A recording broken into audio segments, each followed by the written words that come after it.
Hi everybody, it's Sandy and welcome to my YouTube channel. Today I'm going to share with you the clean color markers from Zig.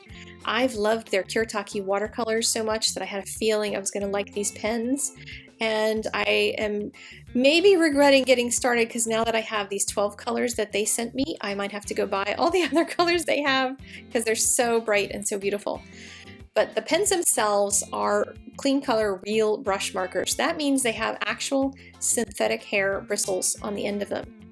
So they act a little bit more like a brush than they do like a regular marker. So I will show you a couple different examples of some techniques that I found that worked and little things that didn't work as well, but it has to do with the fact that these have real brushes on the end. And I'm becoming an art snob and I want everything to have a real brush now because I really like what this does for you. So I have a sheet of Nina here that I'm going to play with first and show you. You can just color back and forth with it like a regular marker, and you can get a fairly decent non-streaky type of color block. You can also get a variety of strokes, so you can press hard and get a thicker line and lighter to get a thinner line. If you do calligraphy or hand lettering, these would be great for that. And they also do some blending, but not as well on this Nina. So I'm going to show you how it does on this and then how it works on another suggestion that I have for you. You can see there's a little softening of the color there, but you can do tip to tip with this. Since these are brush hairs, they're not going to be able to contaminate each other the way that you would contaminate a regular marker. And all you have to do is scribble the color off and you can get somewhat of a blend going on it. This is again on Nina, and so it's not working as great, but let's try it with the green just to see what happens there. You want to take your lighter color and touch it to the darker color and pull that color in from toward the lighter color area. I didn't leave very much space for myself to work there, but you do have to work at it quite a bit if you're going to use it on regular paper like this.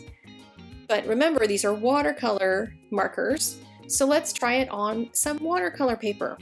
I have a scrap of Canson. This is I could say now it's my favorite. There's a whole bunch of different types of Canson, and I'm going to do a whole paper review at some point, but this is a Canson that I'll have linked in the description down below. Really inexpensive and works really great. But look how easy that blend is. And I haven't used any tip to tip technique. I just colored over top of the darker color with the lighter color. And the same thing with the green. All I have to do is take the marker and go from the lightest color and just pull that green down into the darker area. I do get a little bit of pooling there in that dark green line that you see, but then I can just go over it and blend that color out. The joy of these markers is not necessarily in coloring like this and trying to get exact blends, but it does work. So I wanted to show you how that works in an actual image.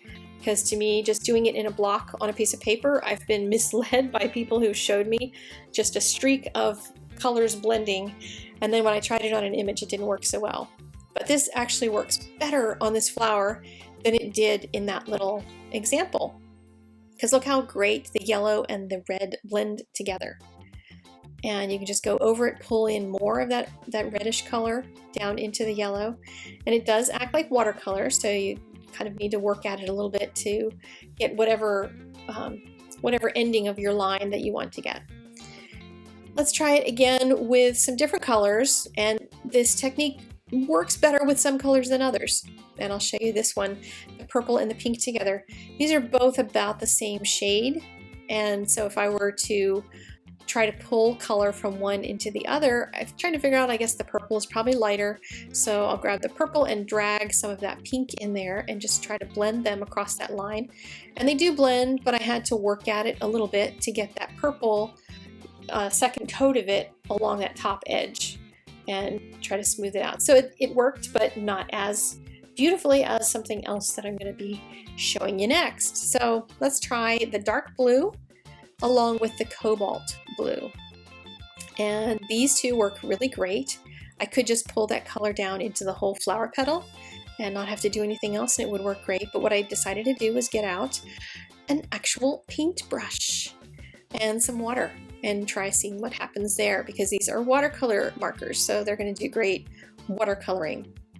And look how smooth that is. and you can just work in the color, pull in more from the top, and voila.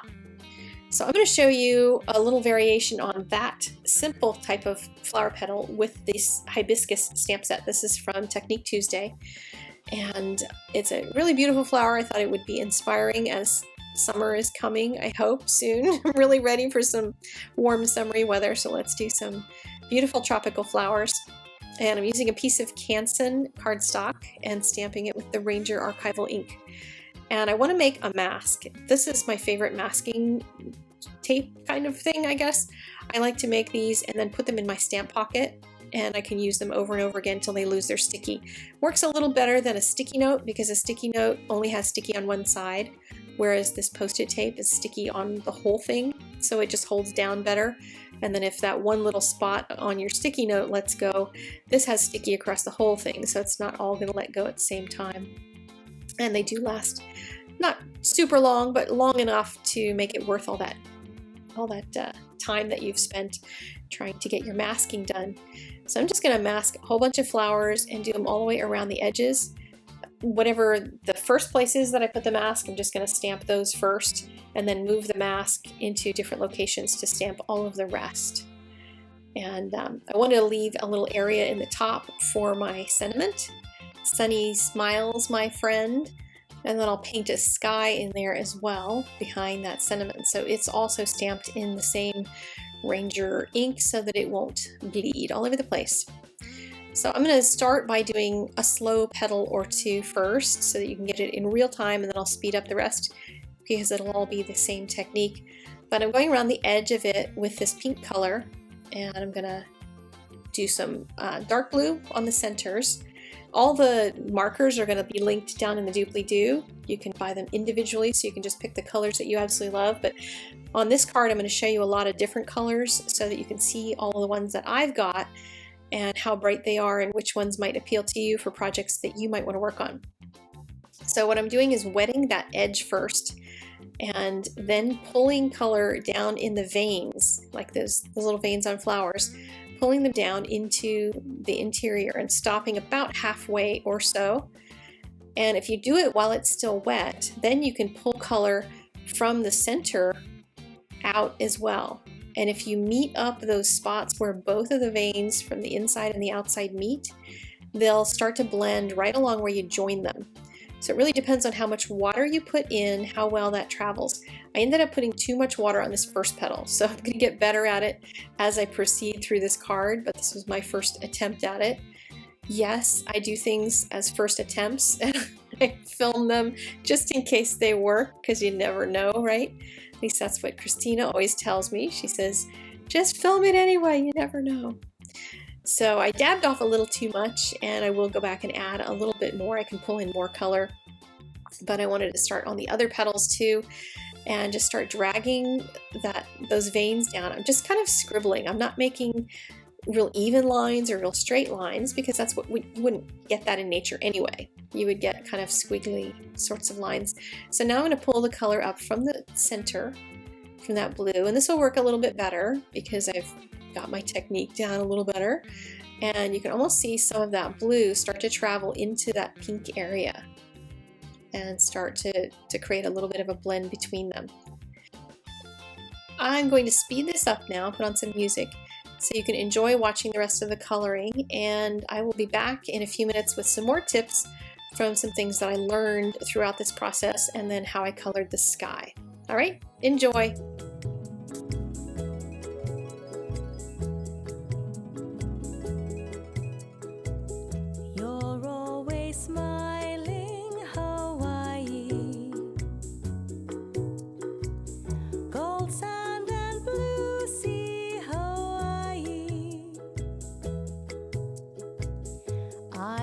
To stay here with you, forever smiling Hawaii, palm trees with coconuts too, lots of things to see and do. I love your nature, Hawaii.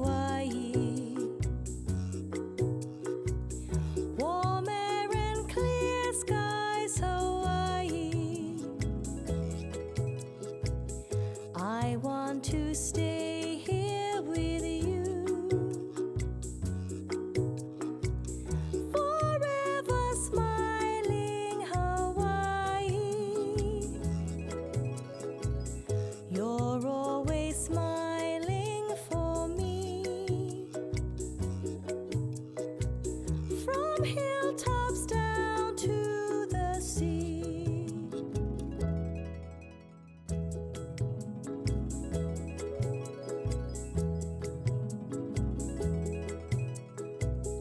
You're always smiling, Hawaii.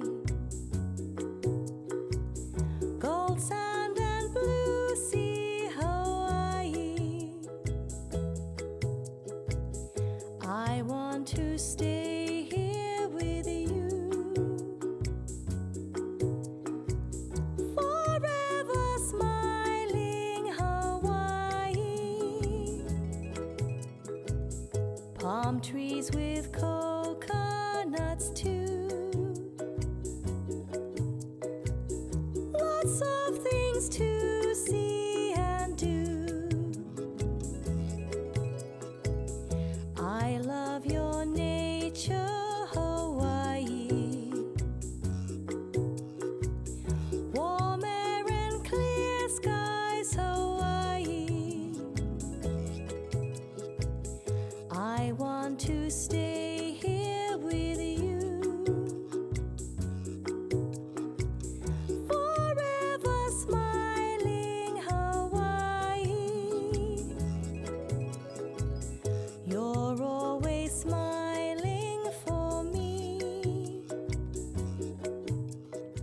Now I wanted to try mixing some colors that didn't necessarily seem like they went together.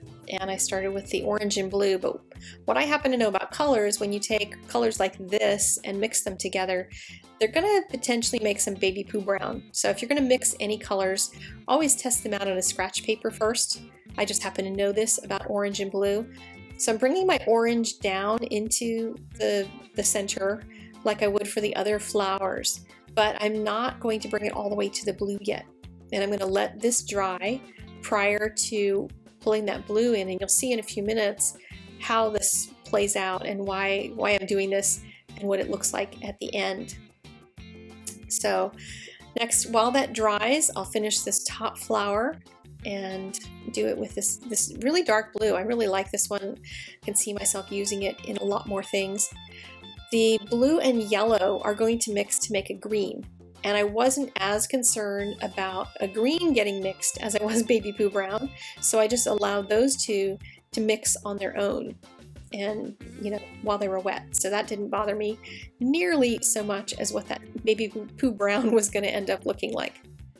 So now the orange is dry enough that I can start pulling that blue color out from the center. And I'm not using a ton of water here because I don't want to reactivate the orange. But the blue lays a little bit on top, so like a little transparent on top of that orange, so it looks like they're blending a little bit, but not a ton, so that they don't end up actually making a brown color by blending them. So that's one of the tips that you can take to heart anytime you're mixing with anything. Just test them out on the side first and make sure that you get everything figured out as far as what colors blend with what, and are they going to make a color that you're going to be happy with. With all of the greens on these guys, I just scribbled some light green and some dark green, and just kind of mixed the color with my paintbrush. I sort of focused on some of the places where I would have shadows, but you can just kind of randomly put that color on there and it won't bother anything. For the sky, I scribbled some of the light blue onto a block. It's the cobalt blue. And you can see here with my brush, I'm being really careful to stay away from the edge of that blue flower, because in that, you see the green leaf in the top left? That was my first mistake. I cut that out of this video because it was so bad. It bled like mad because I touched the water to the edge of that. So these markers do reactivate very easily.